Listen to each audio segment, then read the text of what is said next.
Hoje, a gente está terminando de ler o livro de Gálatas. Então, para quem nunca leu o livro inteiro da Bíblia, parabéns, vamos terminar hoje.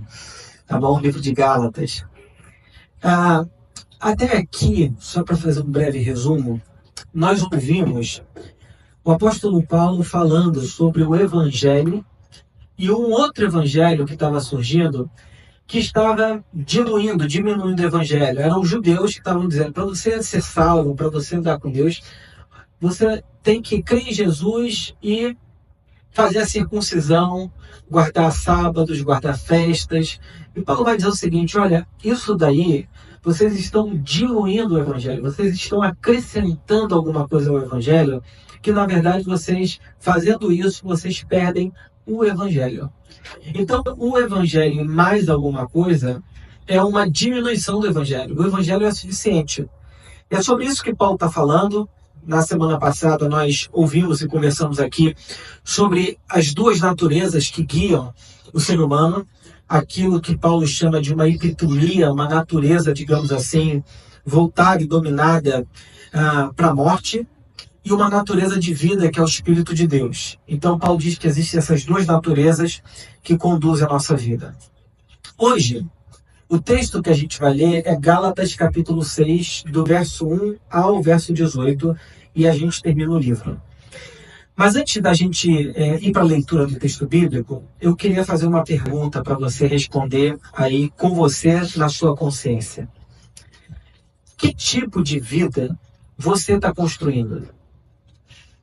A sua história, a sua trajetória, o que você faz, o que você constrói e o que você está construindo.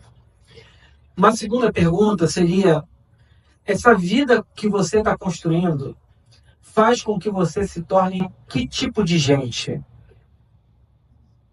Então a primeira é, que tipo de vida você está construindo? E que tipo de gente você se torna construindo essa vida? Essas duas perguntas são centrais para a gente pensar no que o apóstolo Paulo vai falar para a gente hoje aqui. Então vamos ler o texto, vai ser projetado aqui atrás, e enquanto eu vou lendo, eu vou explicando o que o apóstolo Paulo está dizendo, tá bom?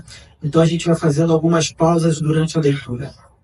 Paulo diz assim, irmãos, se alguém for vencido por algum pecado, vocês que são guiados pelo Espírito devem, com mansidão, ajudá-lo a voltar ao caminho certo, e cada um cuide para não ser tentado.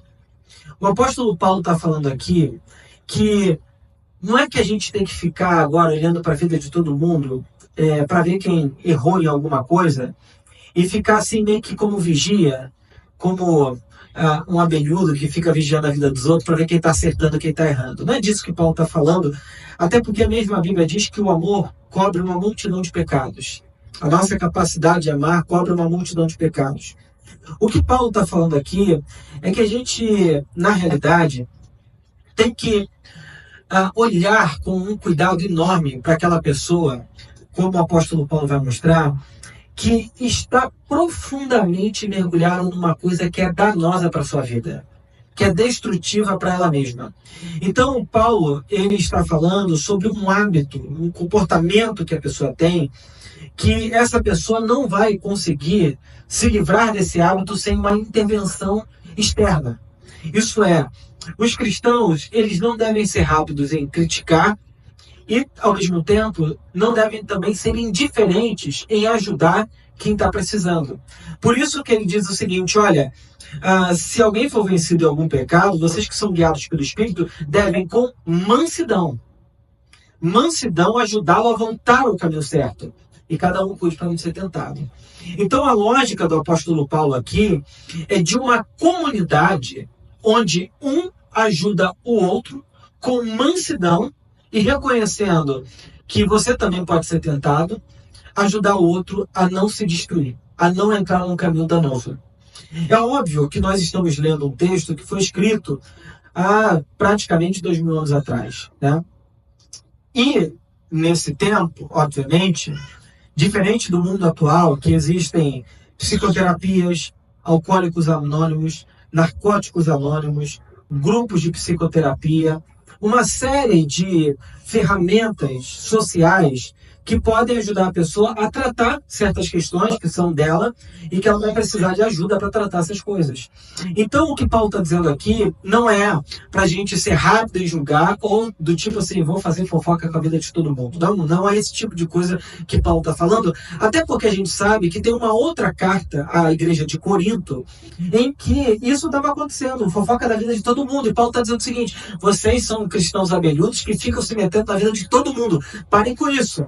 Então, a proposta do apóstolo Paulo é reparar e ajudar uma pessoa que está num caminho destrutivo a se reconciliar.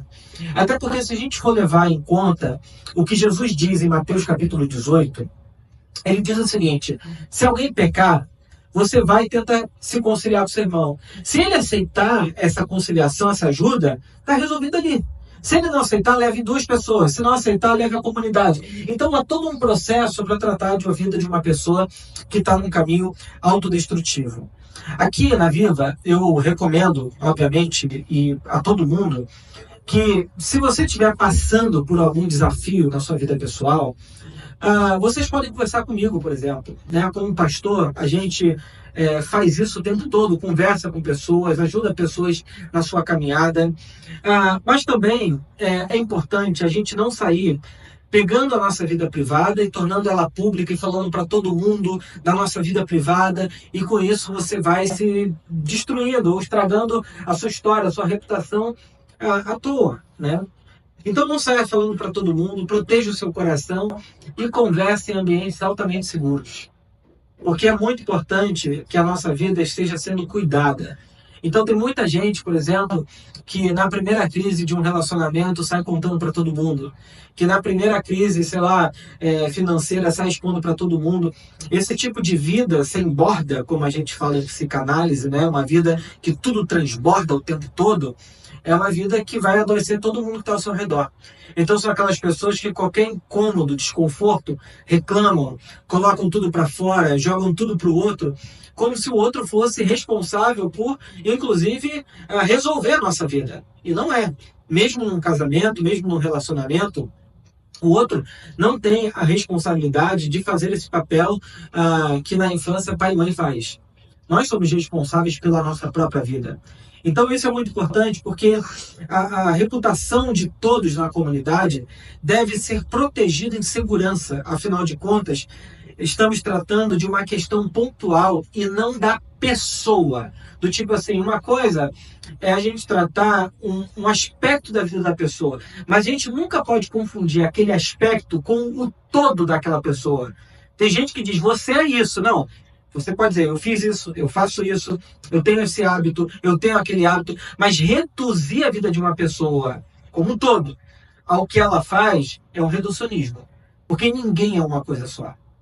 Por isso que nós somos seres ambivalentes, nós somos seres multiformes, nós somos seres multifacetados. Eu lembro de um senhor, eu cresci numa vila, né, sempre falo isso, não era a Vila do Chaves, era uma vila lá em Realengo, né? E eu lembro de um senhor que bebia muito, muito, São Antônio. Mas bebia assim a ponto de nem comer comida, era só bebida o dia todo. Era um negócio surreal. E eu não sei como aquele senhor viveu até os 70 anos, daquele ritmo de vida dele. Mas eu lembro que, apesar dele viver bêbado, falar um monte de loucura, né? Era um homem super gente boa, engraçado, maneiro. Então, muita gente poderia reduzir aquele homem ao fato dele ser alcoólatra. Mas a gente não pode nunca reduzir a vida de uma pessoa a um detalhe da vida dela. Isso é uma percepção cristã. De olhar a pessoa como um ser que tem dignidade. E por isso precisa ser ajudada. Então, o que Paulo está mostrando aqui para a gente é que se alguém for vencido por algum pecado, a gente tem que tratar essas coisas com mansidão, com segurança e com muita humildade. E aí ele fala, no verso 2, ajuda a levar os fardos uns dos outros e obedeçam desse modo a lei de Cristo. A comunidade cristã, ela tem um objetivo, ajudar as pessoas a que elas se tornem pessoas mais próximas de Cristo. O objetivo da vida cristã não é fazer santarrões. O objetivo da vida cristã é fazer pessoas humanas, boas, gente boa. A gente muitas das vezes pensa que o cristão é aquele ser meio afetado, que fala de um jeito estranho, que, sei lá, usa uma roupa diferente, coque no cabelo, sei lá, usa terno, uma Bíblia enorme debaixo do braço.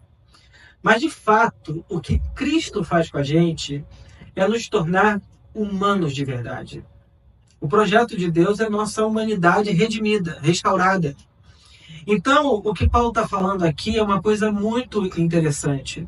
Ele fala, vocês devem ajudar a restaurar suavemente. E essa ideia aqui, essa palavra, né, que aparece no verso 1, de restaurar, é catartizo, que é um termo que é usado para colocar um osso de volta no lugar. Então vocês que estão ajudando uma outra pessoa, ajudem a colocar as coisas de volta no lugar, a restaurar, a integrar as pessoas e a não a destruir elas. Verso 3.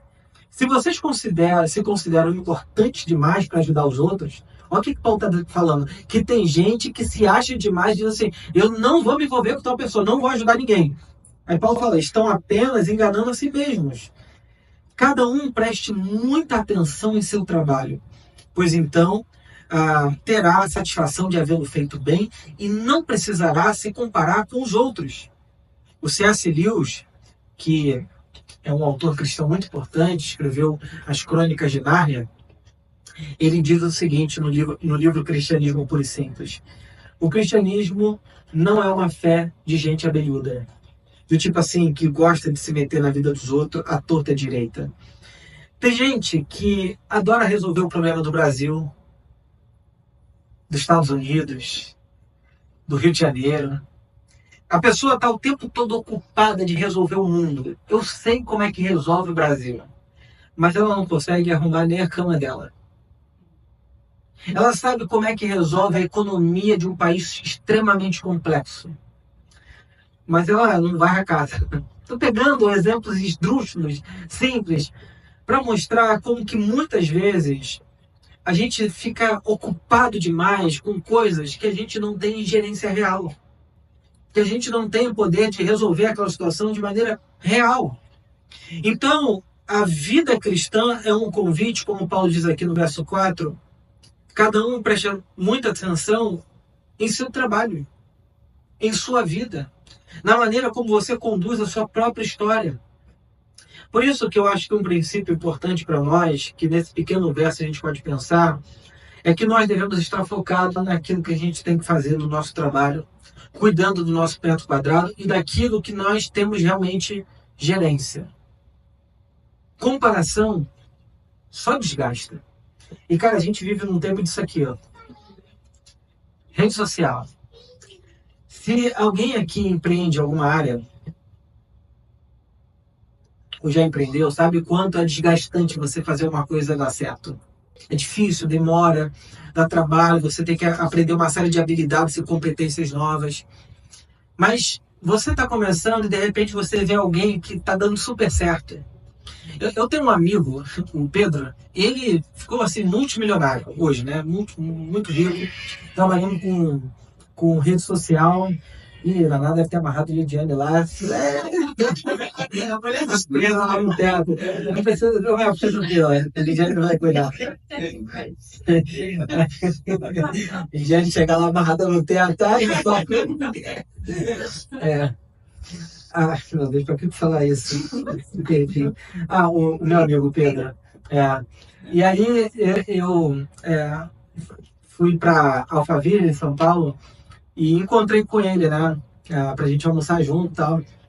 E ele falou assim, cara, eu faço isso há 15 anos, diariamente, todo dia, sem cansar. E ele fala assim, cara, tem gente que tá começando, quer ter os mesmos resultados que eu tenho. Cara, eu tô há 15 anos nesse processo, vendendo, trabalhando diariamente, gravando vídeo, não sei o quê.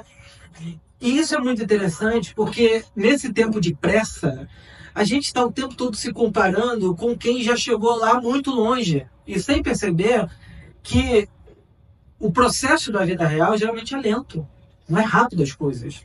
Por isso que esse trecho aqui de Paulo é tão importante para nós, que ele fala assim muito claramente, ó, cada um preste muita atenção no seu trabalho e não se compare. Porque a nossa tendência é o quê? Olhar para o lado, olhar para quem está perto, e essa comparação desgasta o nosso coração. Seja por que for, gente. Comparação desgasta a criação de filho, comparação desgasta a nossa vida financeira, comparação desgasta a nossa percepção sobre o nosso corpo, comparação desgasta a gente o tempo todo. Quem vive se comparando, provavelmente, está lidando com um sentimento de cansaço e de muita frustração. Isso acontece o tempo todo. E por qual motivo? Paulo diz, verso 5, porque cada um de nós é responsável pela sua própria conduta. Nós somos responsáveis pela gente. Aqueles que recebem o ensino da palavra devem repartir com seus mestres todas as coisas boas. Parece que Paulo aqui perdeu o fio da meada do que estava falando e começou a falar de outra coisa. Mas, na verdade, isso aqui tudo é um encerramento de uma carta em que ele está fazendo, digamos assim, um grande resumo do que ele disse durante a carta inteira. E o ponto de Paulo aqui é que os cristãos são aqueles que receberam instrução na palavra. E aí eu vou usar uma palavra aqui, que é o que ele usa no grego, que para quem cresceu numa igreja tradicional vai reconhecer muito bem. Catecúmenos. Seja católicos ou evangélicos de igrejas tradicionais, tinha a classe de catecúmenos. Vocês conhecem isso? Catecúmenos? Vocês participaram de alguma classe de catecúmenos? Ou catequese. É uma palavra parecida, catecúmenos e catequese, que basicamente é receber instrução por meio da palavra. É basicamente isso. Então, o Paulo está usando um termo que aqueles que recebem ensino da palavra, eles chamam catecúmenos, eles, as pessoas que recebem, devem repartir com seus mestres todas as coisas boas. Um ponto importante da fé cristã é que o Evangelho de Jesus não é um tipo de esoterismo fundamentado em uma revelação exclusivista, em que eu, em dado momento, em um lugar muito esotérico, no monte de uma montanha muito esotérica do planeta Terra, recebi uma iluminação depois de 70 dias em jejum e agora entendi todo o universo. Não. A fé cristã passa por catecúmenos, ensino, o tempo todo, porque alguém aprendeu de alguém que aprendeu de alguém, e isso é o movimento de Jesus. Jesus ensinou durante 3 anos e meio, e depois dos 3 anos e meio, os seus apóstolos também ensinaram e ensinaram e ensinaram. Então é um movimento contínuo de ensino na palavra. Então, se você pensa de maneira única a fé cristã, isso é, eu entendi o cristianismo do meu jeito. Existem 2 possibilidades aí. Ou você está fazendo o pensamento teológico avançar, você é um gênio, ou você está inventando coisa ou é charlatão. Não tem jeito. Um movimento de 2000 anos com gente que já pensou à torta e à direita, você falar, eu encontrei uma coisa nova, é provável que você seja um gênio e está fazendo a teologia avançar. Ou o seu cristianismo precisa de ensino. Essa é uma parte que geralmente a gente não gosta, porque nós achamos que a minha percepção sobre o texto é suficiente. E às vezes a gente cai num erro que lá no século III já foi resolvido. Entende o que eu estou falando, o paradoxo? Porque a tradição cristã ela é longa, profunda, densa. Então, como cristãos, nós não temos um guru, uma revelação, uma personalidade que nos ensina. A gente pensa a fé cristã à luz de uma comunidade, de um grupo de pessoas, de pensadores, de gente que já pensou melhor do que nós. Por isso que, por exemplo, quando a gente vai fazer a formação teológica, eu, por exemplo, passei 3 anos de pré-teológico, já estudando teologia, depois mais 4 anos de faculdade, estudando com doutores. Todos eles eram doutores ou pós-doutores. A maior parte deles fizeram o seu doutorado fora dos Estados Unidos ou Alemanha. E aí, chegavam os alunos, às vezes, na sala de aula, que só tinha lido a Bíblia, e queria debater com uma pessoa que tinha 40 anos, às vezes, lecionando numa sala de aula, ensinando teologia. E isso é um pouco da nossa arrogância. Porque a fé cristã é uma coisa que a gente vai aprendendo e ensinando, lendo, aprofundando. E quanto mais a gente lê, quanto mais a gente ouve, mais nós refinamos o nosso pensamento bíblico e teológico. E não tem jeito, gente. Deus não é um ser que está acessível como essa caneca aqui.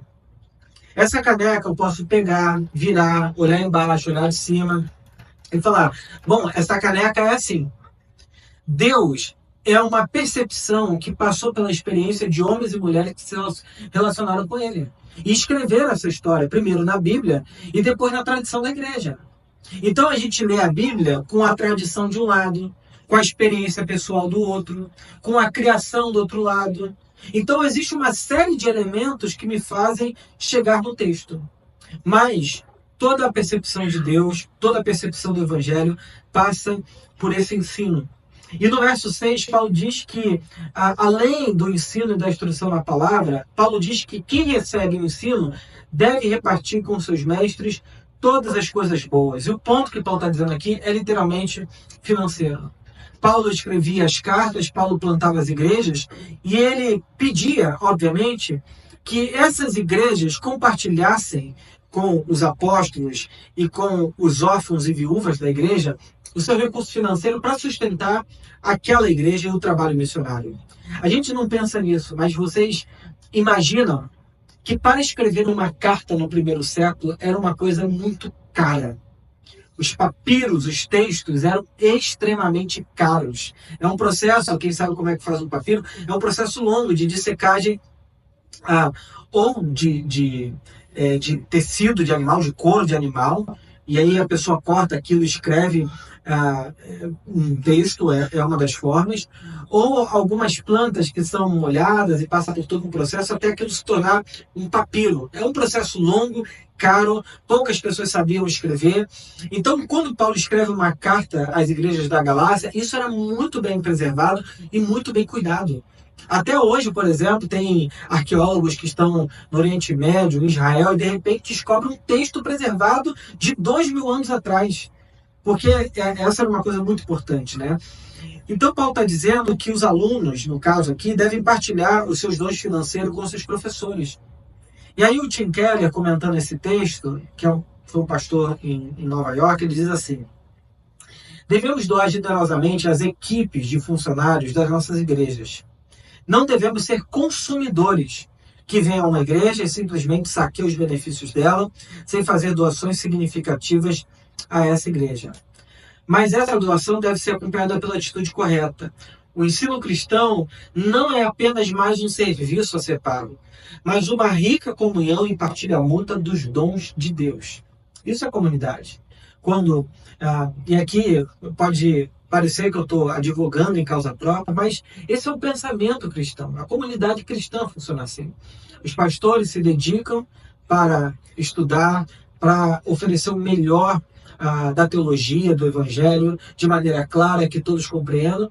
E, por outro lado, a comunidade em cooperação, como se um estivesse dando um dom e o outro devolvendo, contribuísse financeiramente para isso. Até porque a maior parte dos pastores são dedicados exclusivamente à igreja. Pelo menos esse é um ideal importante, né? Então, por exemplo, aqui na Viva, a gente já não tem mais um momento de contribuição no culto. Como vocês percebem aqui, dou um aviso muito simples, mas a gente não tem um momento assim de contribuição, de falar de dinheiro, de contribuição, porque a gente entende que, primeiro, a contribuição é uma responsabilidade de membros, dos membros da igreja, aqueles que assumiram publicamente que, por exemplo, a Viva é a sua igreja. E aí, tendo essa responsabilidade, a gestão financeira da Viva, ela é feita por uma equipe financeira. Pastor na Viva não administra dinheiro, né? Porque isso é uma ética importante, que tem que ser preservada. E qualquer pessoa, membro da Viva, que quiser saber como são usados os recursos financeiros, pode procurar o Júlio e Verônica. O Júlio está aqui hoje, é o nosso responsável financeiro, e a Verônica também trabalha na nossa equipe financeira. Então, a contribuição numa igreja é uma responsabilidade dos dízimos e ofertas ética, de todos os membros, para o sustento e progresso do evangelho. É muito bom, gente, a gente chegar aqui, isso tudo está pronto, a luz acesa, o ar-condicionado ligado, projetor, tudo. E isso tem custos. Mas a nossa lógica não pode ser como de um empreendedor que está no processo de empreendimento. A nossa lógica tem que ser missional. O que é a diferença de um empreendimento para uma lógica missional? O empreendimento visa o lucro. A lógica missional visa abençoar cada vez mais pessoas e fazer com que o evangelho alcance mais pessoas. Então, todo o nosso esforço, todo o nosso trabalho é dedicado para que Cristo seja conhecido e reconhecido. A gente poderia fazer esse culto aqui na praia, por exemplo. Pode ou não pode? Não é o espaço que faz o culto. Mas e no dia que estiver chovendo? E o som, na hora que o vendedor estiver passando vendendo um mate? A gente pode até tomar um mate durante o culto, mas entende, a nossa concentração é outra. Então a gente precisa de um espaço, de um ambiente adequado para que a mensagem do Evangelho seja ouvida, para que, por exemplo, as nossas crianças possam aprender o Evangelho desde pequenas, para que a gente tenha esse espaço de comunhão também entre nós, porque isso é fundamental para a vida cristã, relacionamento. E tudo isso é proporcionado por essa ética de contribuir com os dízimos e ofertas. Então, existem pessoas, e eu conheço algumas, que gastam milhares de reais, por exemplo, para ver uma Fórmula 1. Milhares, às vezes viajam o planeta Terra para assistir um jogo de futebol ou um mega show. E tudo ótimo. Eu também gosto de um show bacana. Fui no show do Djavan, meu Deus, iria toda semana se eu pudesse. Gosto muito. Muito bom. Gilberto Gil, gostei. Enfim, vários shows. No entanto, a gente nunca pode se esquecer, nós como cristãos, que a igreja também deve ser o alvo da nossa contribuição para o crescimento e para o avanço da igreja.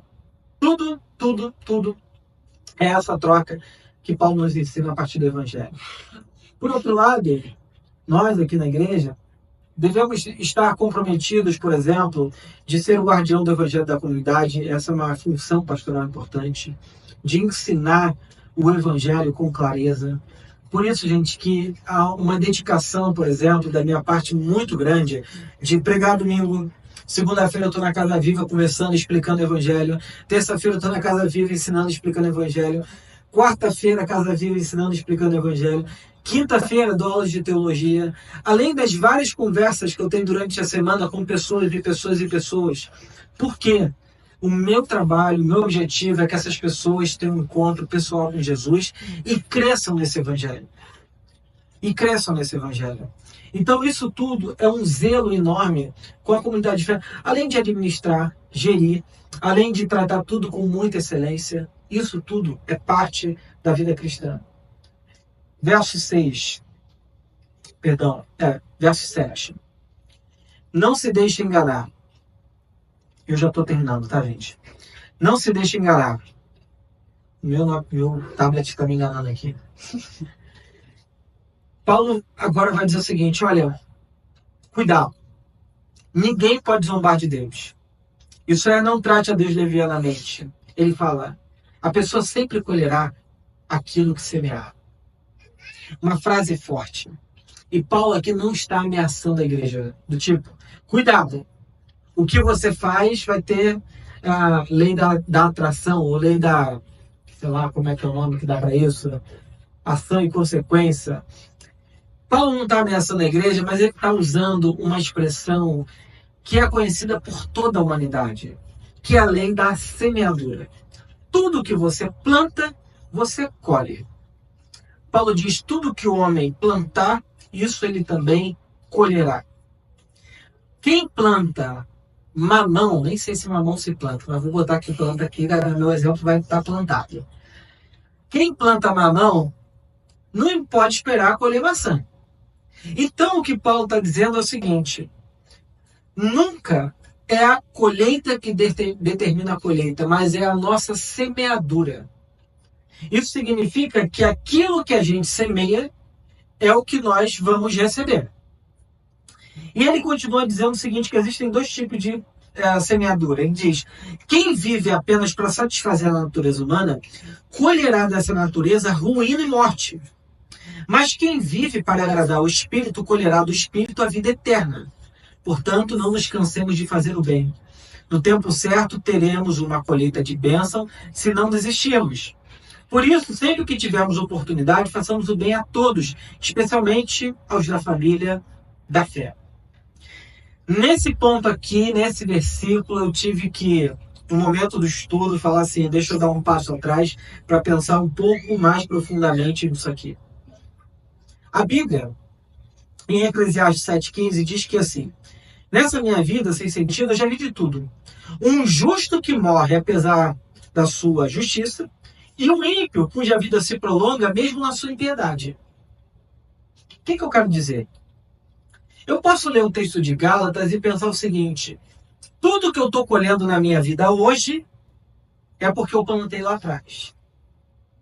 Então eu posso pensar e ter uma mente simplista, que é, se eu for bom, verdadeiro e honesto, automaticamente colherei os frutos de uma vida incrível, sensacional. No entanto, é bem verdade também que nem tudo que eu colho nessa vida eu plantei. A gente conhece pessoas incríveis que colheram coisas que elas nunca plantaram. Como que a gente resolve essa equação? Na minha leitura, eu sugeriria que essa lógica simplista, pragmática e individualista moderna não funciona para ler a Bíblia. A gente pensa na gente o tempo todo. E Paulo está, é claro em dizer, que viver uma vida dominada por desejos desenfreados vai produzir frutos de morte e de ruína. Como é que é o pensamento de Paulo? É pensar que nós temos duas semeaduras. Uma dominada pela natureza humana, que produz morte e ruína, e outra dominada pelo espírito, que produz vida e paz. Só que nós devemos lembrar que uma árvore nunca dá fruto para si mesma. A árvore sempre dá frutos para alguém, para o outro. Então, o que Paulo está dizendo aqui é que nós podemos construir e plantar no mundo sementes de morte e de destruição. E, por outro lado, plantar sementes de vida e de paz. Tem muita gente construindo um mundo de morte e de ruína, e do ponto de vista humano, a pessoa está se dando bem. Planta um monte de desgraça, destrói a vida de um monte de gente, mas continua morando em casas de milhões, carros importados, milhões e milhões na conta, muitas viagens internacionais, se dá bem à torta direita, produzindo um mundo de morte. Eu tenho que ler esse texto na perspectiva daquilo que eu planto para esse mundo. Então, tudo que o homem planta, ele vai colher. Mas ele, quem está no entorno, a sua família, as pessoas próximas, todo mundo sai colhendo daquilo que a gente planta. A lógica aqui é, então, que eu devo plantar no espírito para produzir um entorno, um ambiente, uma família, uma sociedade que vai colher os frutos do Espírito de Deus nesse mundo. Quem vive plantando confusão, imagina, eu chego em casa, Lidiane, e começa a briga. Nós dois, briga todo dia. O que eu estou plantando no meu casamento? Morte e separação. Mas se eu chego na minha casa e planto coisas do Espírito, sou bondoso, gente boa, ela também, a gente é pacífico um com o outro, não se trata desrespeitosamente, o que eu estou plantando? Coisas do Espírito. E o que eu vou colher no meu relacionamento? Coisas boas. Então, o que nós plantamos na carne, a gente vai colher também. Tem gente que planta para fora, tem gente que planta para dentro. Então, a gente está sempre plantando o tempo todo. O ponto de Paulo é o seguinte, como é que você está plantando a sua vida? Que tipo de semente você está produzindo e jogando para fora? Que tipo de sociedade, que tipo de família, que tipo de relação você está construindo o tempo todo? Tudo são sementes. Aquilo que sai da nossa boca não volta atrás. A maneira como a gente trata o outro não volta atrás. Então são sementes que a gente está plantando. Eu fui ver, por exemplo, uma semente, eu não sabia disso, né? Uma semente de soja pode produzir 100 a 900 grãos de soja. Uma semente. Por isso que a Bíblia diz que quem planta vento colhe tempestade. Você planta uma coisa pequena e de repente aquilo se torna uma coisa absurda. Plantou vento, colheu tempestade. E Paulo termina dizendo, e eu vou terminar dessa maneira. Verso 11. Vejam com que letras grandes eu lhes escrevo, de próprio punho, essas palavras finais. Aqueles que procuram obrigá-los a se circuncidar desejam causar boa impressão para os outros. a fim de não serem perseguidos por ensinar que somente a cruz de Cristo pode salvar. É somente o Evangelho e mais nada. Não é a igreja que salva, não é pastor, não é padre, não é doutrina. É você ficar e manter a vida olhando assim para a cruz de Cristo. Isso é o que pode nos salvar. E nem mesmo aqueles que defendem a circuncisão cumprem toda a lei. Querem que vocês sejam circuncidados só para que eles se gloriem disso. Quanto a mim, que eu jamais me glorie em qualquer coisa, a não ser na cruz de nosso Senhor Jesus Cristo.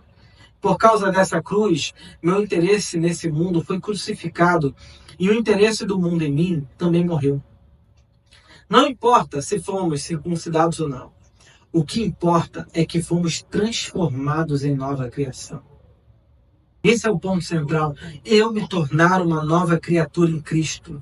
Eu ser alguém que foi cristificado. Eu ser alguém em que Cristo transparece em mim. E ele termina: que a paz e a misericórdia de Deus estejam sobre todos os que vivem de acordo com esse princípio e sobre Israel de Deus. De agora em diante, que ninguém me perturbe com essas coisas, pois levo no meu corpo cicatrizes que mostram que pertenço a Jesus. Irmãos, que a graça do nosso Senhor Jesus Cristo esteja com o espírito de vocês. Amém. Terminou a carta de Gálatas. E eu termino com esse único apelo. Que se você passou esses dias ouvindo o Evangelho sendo explicado aqui e refletindo durante as casas vivas, durante a semana, e participando do que a gente tem vivido aqui, eu diria que você precisa tomar uma decisão de fé e assumir publicamente a sua fé em Jesus Cristo como seu Senhor e seu Salvador pessoal. O jeito de fazer isso é se batizando. O batismo é igual a aliança de casamento. O batismo não salva ninguém, mas é o sinal público da nossa aliança com Cristo, do nosso comprometimento com Jesus Cristo. E por isso, agora, na Páscoa vai ser dia 20 de abril. A gente vai celebrar a Páscoa aqui, vai ser um culto maravilhoso. Mas, gente, se alguém quer fazer isso, por favor, me procure para a gente conversar sobre essa decisão de se batizar. E se você já se batizou e quer ser parte da vida, também me procure para a gente marcar uma conversa. E é sempre importante essas conversas, tanto para quem se batiza, quanto para quem quer se tornar membro da vida, porque essa é uma decisão importante para a nossa vida, tá bom? Então, não poderia terminar de ler um texto do apóstolo Paulo sem fazer um convite claro do Evangelho para vocês. Bom, que Deus nos abençoe. Eu gostaria de convidar vocês para orar e a gente terminar o nosso culto de hoje, tá bom? Vamos orar. Você me ajuda só a orar, gente? Eu vou dar um tempinho para você pensar, refletir e depois eu oro com vocês.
Senhor Jesus, nós colocamos as nossas vidas diante do Senhor.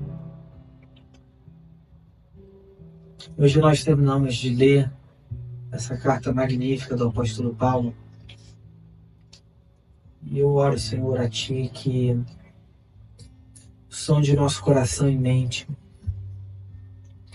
a Tua presença, Senhor, ela pode transformar a nossa vida, Pai, a nossa história, o nosso coração. E pedimos que o que foi ouvido hoje aqui, a maneira como a gente constrói a nossa realidade, a nossa relação com outras pessoas, a nossa vida, ela possa passar por esse processo de ser cristificado, Senhor, de ser transformado por Ti, Jesus. Enche o nosso coração, a nossa mente da Tua palavra de vida, de esperança e de fé, essas virtudes tão necessárias para a vida, Pai. Abençoe a nossa semana, os nossos projetos de vida, o nosso trabalho, e que todos eles sejam construídos, Senhor, à luz dessa semente do Espírito que produz vida, que produz paz, que produz alegria, Senhor, em nós e no nosso mundo, em nós e na nossa sociedade, em nós e naqueles que estão ao nosso redor, Senhor. É o que eu te peço, Jesus. Que o Senhor nos abençoe e nos despeça em paz. Em nome de Jesus, amém. Amém. Amém, minha gente. Amém. Amém.